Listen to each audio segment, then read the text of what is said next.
Good morning, everyone, and welcome to the morning market review. It is Tuesday, it's the 6th of June. My name is Russell Shaw, I'm a senior market specialist at FXCM, and my email address rshaw@fxcm.com. Just going to go ahead and bring up our disclaimers. Here's our high-risk investment warning. I'll keep this on screen for a few moments.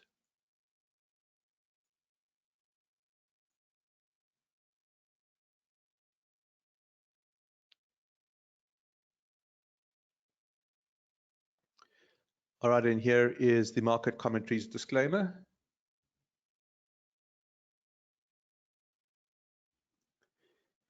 And we'll be using a combination of MarketScope 2.0 and TradingView.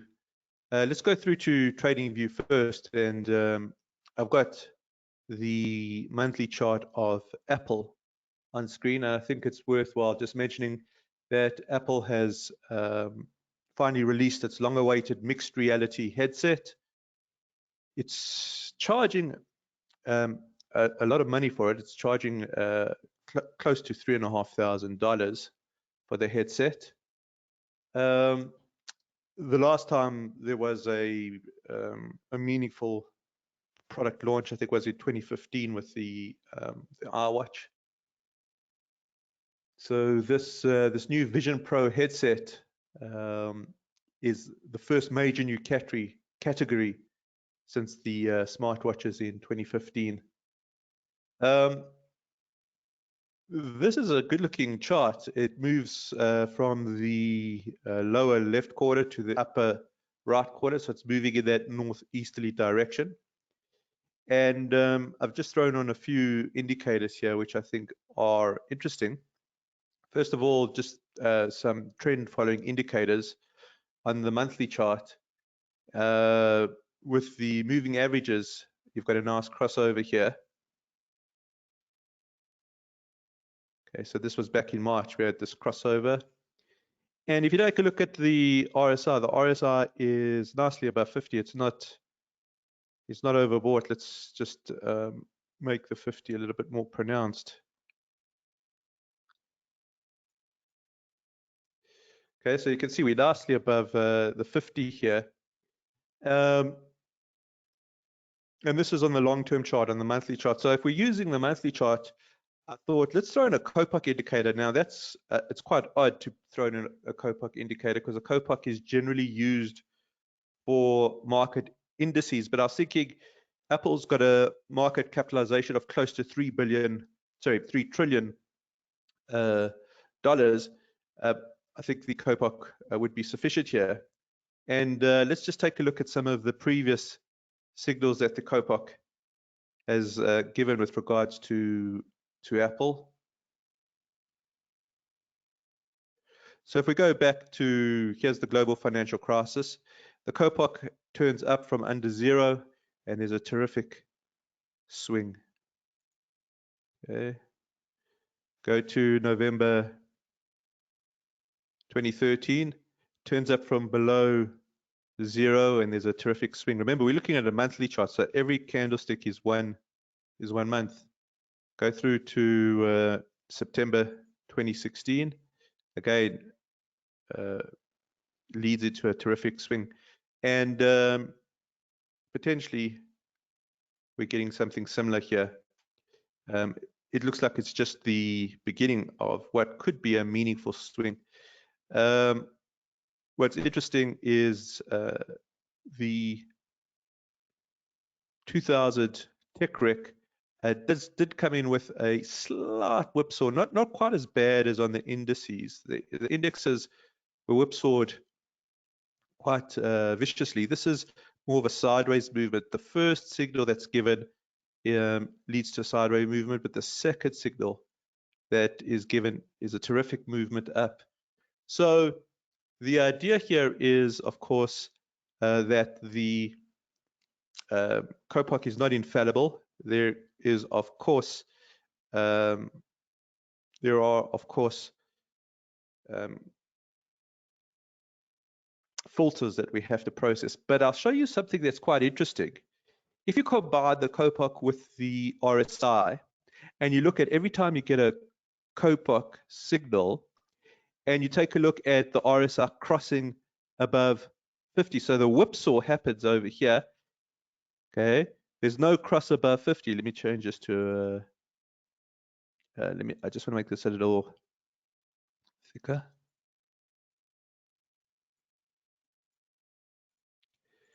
Okay, there's no cross above the 50, but the second there is a cross above 50, there's the swing. You get through to the next, here's the cross above 50. Okay, there's the swing. Similar in 2013, crosses above 50, there's the swing. And again in 2016, crosses above 50, and there's the swing. Well, what's happening right now? Okay, you've got the Kopok signal, and you've got the RSI crossing above 50. So it's looking very interesting, very compelling on the monthly chart. Now we're just going to be a little careful here. I'll show you why. Let's get rid of all the drawings. I'm going to get rid of the Kopok, and I'm going to go down from the monthly chart. I'm going to go down to the weekly chart. And you can see we're overbought. So I think on a monthly longer term basis, this is looking very compelling. However, the current price does seem frothy. In other words, some sort of pullback here just in terms of normalizing the weekly RSI, I don't think would be out of the question. The last time we went overbought was in December 2021, a pullback for a few months, and then sort of started chopping around. I think that the primary monthly chart is looking terrific. I think that there is some caution on the weekly. And what we can do on the weekly is just throw in a resistance area. So we're at all-time highs here on Apple, all-time highs. So I don't think it's out of the question to see some sort of pullback as the RSI normalizes, and sorry, let me get rid of that, and some sort of buy the dip type of opportunity on Apple. And it's very interesting just that we're getting this type of chart set up with this the iPhone, I beg your pardon, the mixed reality headset. Effectively, I think the market was uninspired, so to speak, by the price of this headset at $3,499. It's a lot of money. But that monthly chart is looking really very compelling, isn't it? So just wanted to give an overview of the way Apple looks.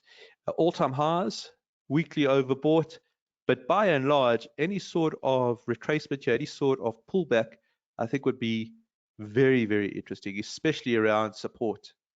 So wanted to just show you guys that.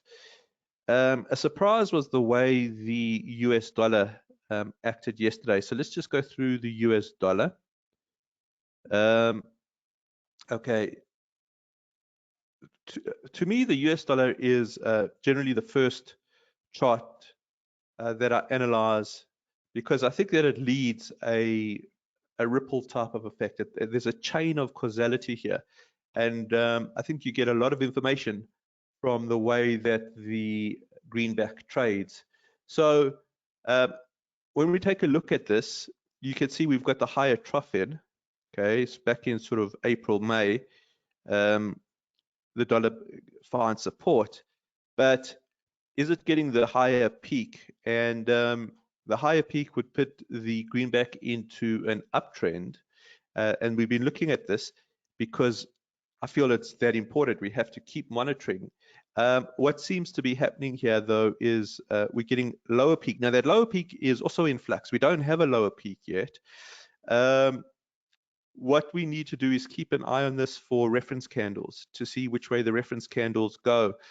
the idea here is if we get a reference candle to the downside, then we're going to be in, I think, a more difficult market environment than if we get a higher peak, because then we're moving in the sideways direction. And if we're moving in a sideways direction, well, that's going to be very hard. It's going to be harder to trade than a trend. Why is it going to be harder to trade than a trend? Because you have to be much more precise with your trades. You have to hit that resistance. You have to hit that support. So hit the resistance if you're shorting, hit that support if you're going long. And you have to be very precise, which is exceptionally difficult to do. Whereas with a trend, what they say is a rising tide lifts all boats, right?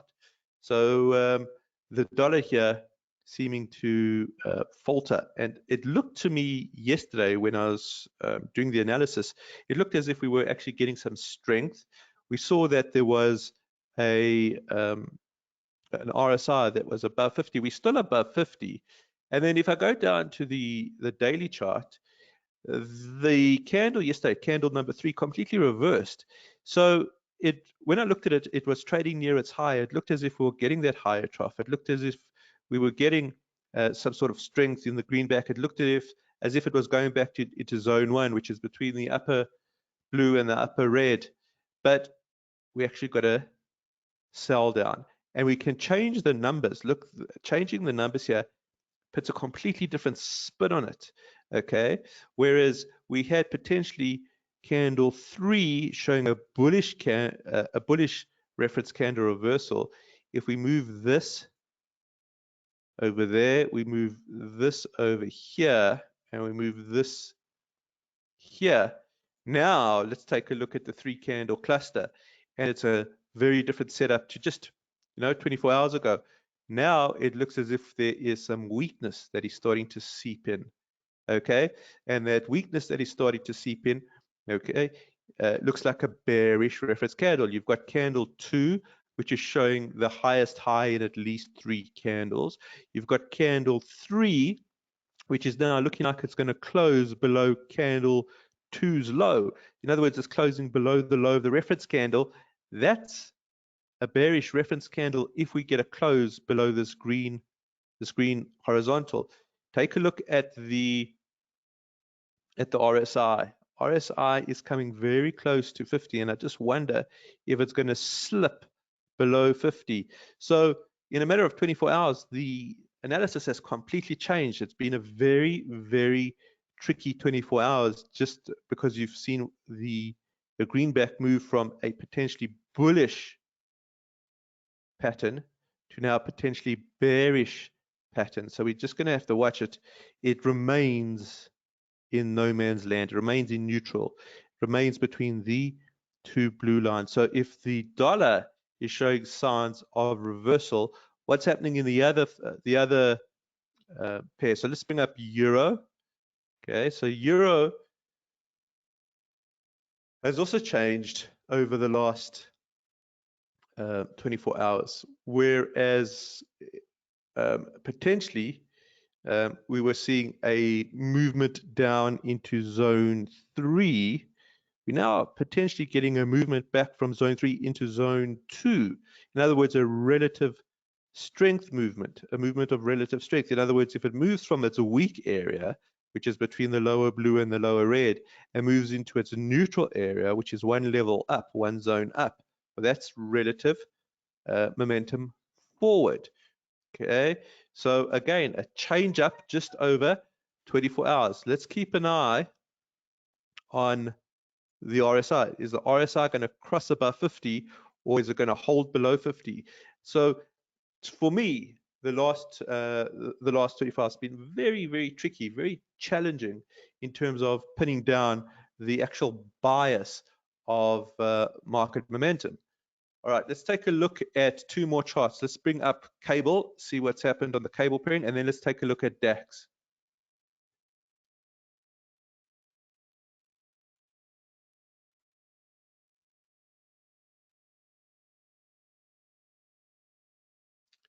Okay, this is a very interesting chart, because if we go through to the weekly, We said that the cable pairing is moving sideways. It's charted potentially a rectangle. It's challenging the upper boundary of that rectangle. The RSI is above 50.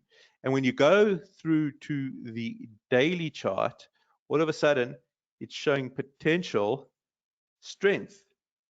Okay, this is what we drew yesterday. This was a reference candle reversal to the downside, but yesterday's candle has completely reversed. This candle was sold down all the way to the low, and at the low, that's where the bears lost control and the bulls took over.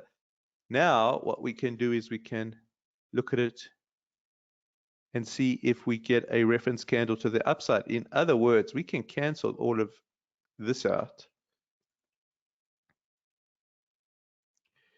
because it's no longer the potential scenario. The potential scenario is now something like this.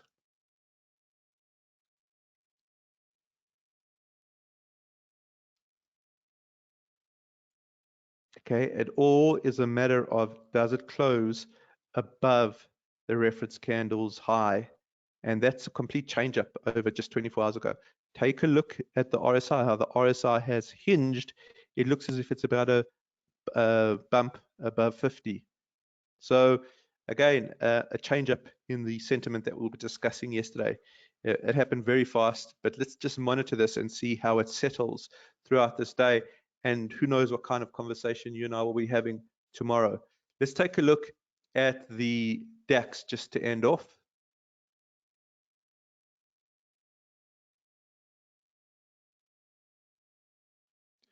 All right, so the DAX here showing an uptrend on the weekly, and the RSI sailing along smoothly between 50 and 80. We've seen that. We've also seen the support area here that seems to be holding over the last 7-8 weeks. Okay. When we come down to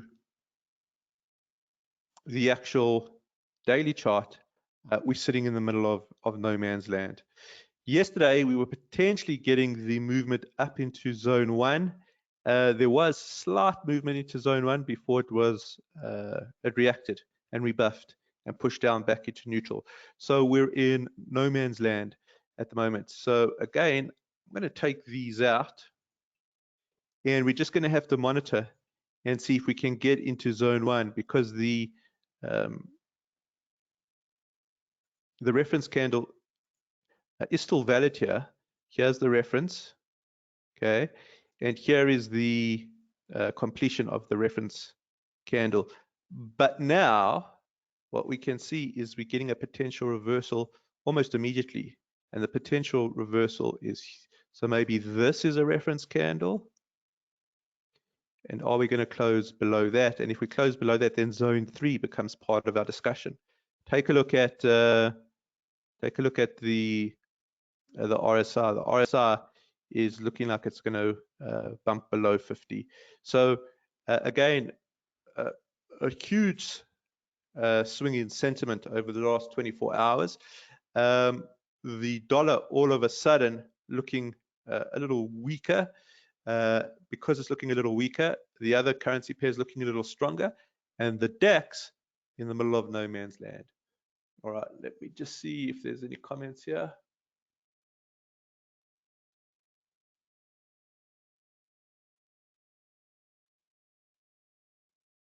The webinars will carry on, Paresh. So we're closing the Telegram channel on this Friday.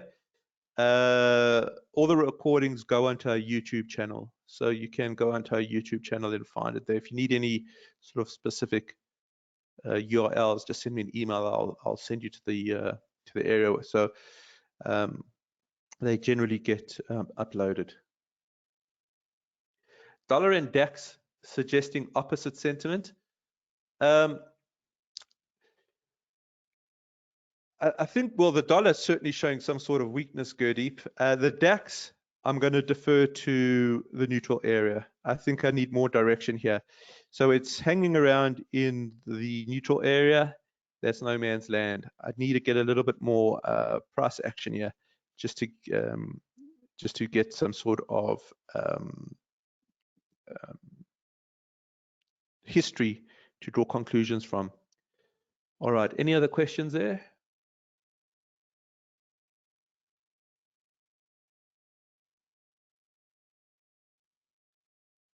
All right, nothing else. So let's wrap up here, guys. Thank you very much for joining. Have a good day, good evening ahead. We shall chat tomorrow. Tomorrow we'll also have the Crypto Minute. Thanks very much, guys.